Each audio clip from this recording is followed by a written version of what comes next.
नमस्कार, स्वागत है आपका। आपके साथ मैं हूं स्टेश नैन मोर। बुलेटिन की शुरुआत करेंगे बड़ी खबर के साथ। हरियाणा में लॉकडाउन के काउंटडाउन पर महामंथन। जी हां, गृह मंत्री और स्वास्थ्य मंत्री अनिल विज का बड़ा बयान आया है। 10 से 15 दिनों में कोरोना फ्री हो सकते हैं। बाहर से संक्रमण नहीं होता तो जल्द काबू में हालात होंगे। दिल्ली से साथ लगती सीमाओं को सील कर दिया गया है। मुझे पहले अपने प्रदेश के लोगों को बचाना है। दूसरे प्रदेशों में फंसे हरियाणा के लोगों की भी वापसी करवाई जाएगी। तो लॉकडाउन को लेकर अब मंथन का दौर शुरू हो गया है, क्योंकि 3 मई तक लॉकडाउन है। आगे किस तरह से कोरोना के खिलाफ लड़ाई लड़नी है, इसी बात को लेकर रणनीति बनाई जा रही है। इस महामंथन के बीच में गृह मंत्री और स्वास्थ्य मंत्री प्रदेश के अनिल विज, उनका बड़ा बयान। उन्होंने कहा कि 10 से 15 दिनों में कोरोना फ्री हो सकते हैं। अगर बाहर से संक्रमण नहीं होता तो हालात जल्द काबू होते। दिल्ली से साथ लगती सीमाओं को सील कर दिया गया है। उन्होंने साफ शब्दों में यह भी कहा कि मुझे अपने प्रदेश के लोगों को बचाना है और जो हरियाणा के लोग दूसरे राज्यों में फंसे हुए हैं उनकी भी घर वापसी जरूर होगी।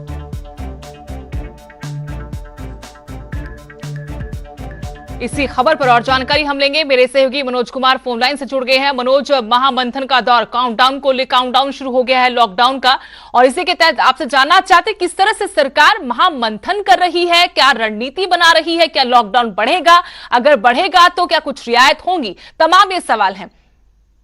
देखिए सुदेश, आज को एपेक्स ग्रुप की बैठक थी। दरअसल मुख्यमंत्री मनोहर लाल ने एक ग्रुप गठित किया था जिसमें विपक्ष के भी नेता है, सरकार के मंत्री भी हैं और अधिकारी भी हैं। सब तमाम मुद्दों पर मंथन किया गया है, किस तरीके से कोरोना से बचना है और इसके साथ साथ लोगों को कैसे बचाना है, लोगों को कैसे राहत देनी है, किस प्रकार से सुविधाएं देनी, इन तमाम मुद्दों पर चर्चा हुई है। अनिल विज का ये कहना है कि जो संक्रमण अभी बढ़ रहा है वो खासकर बाहर से आ रहा है, यानी कि दिल्ली की तरफ से आ रहा है और इसलिए सीमाएं सील की गई हैं। और अगर दिल्ली से जो संक्रमण हुआ है, अगर ऐसा ना होता तो हम करीब 15 से 16 दिन में, 17 दिन में बिल्कुल कोरोना फ्री हो जाते हैं। इसलिए सीमाएं सील कर दी गई, लेकिन फिर भी सरकार काफी हद तक ढील देने जा रही है। हालांकि बॉर्डर सील रहेंगे, लेकिन फिर भी औद्योगिक गतिविधियां शुरू होंगी और इसके साथ साथ जो प्रवासी लोग हैं, प्रवासी मजदूर यहाँ फंसे हुए हैं, उनको अपने अपने प्रदेश में भेजने के लिए भी व्यवस्था की गई है। इसके लिए बाकायदा नोडल अधिकारी नियुक्त किया गया है और हर राज्य में नोडल अधिकारी नियुक्त किया गया है, क्योंकि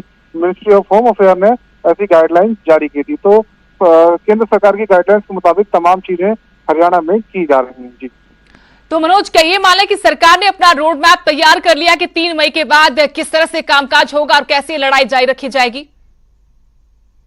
साफ है। और प्रधानमंत्री के साथ जब वीडियो कॉन्फ्रेंसिंग हुई थी उसमें भी ये कहा गया था मुख्यमंत्री की तरफ से कि केंद्र सरकार 3 मई के बाद अगर लॉकडाउन बढ़ाना चाहे तो बढ़ाए, या हटाना है तो हटाए। हरियाणा हर स्थिति से निपटने के लिए तैयार है और हरियाणा में जो आर्थिक गतिविधियां हैं उनको गाइडलाइंस के मुताबिक पेश किया जाएगा। और कल ही ऐलान भी हुआ है कि हरियाणा को 2 हिस्सों में बांट जाएगा। खासकर 7 जिले जहाँ पर ज्यादा मामले हैं वो उनको एक तरफ रखा गया। बाकी 15 जिलों में जहाँ कम मामले या बिल्कुल मामले अब आना बंद हुए हैं, वहां पर परमिशन दी जाएगी औद्योगिक इकाइयों को काम करने के लिए 50% कर्मचारियों के साथ साथ। इसके साथ ही माल ढुलाई भी शुरू कर दी गई है और ये भी कहा गया है कि परिवहन की सुविधाएं खासकर उन फैक्ट्री, उन औद्योगिक इकाइयों को दी जाएंगी जो मांगेंगे, जहां कर्मचारियों को आने जाने में दिक्कत हो रही होगी। तो तमाम चीजें हैं, हरियाणा इसके लिए रोड मैप तैयार कर रहा है।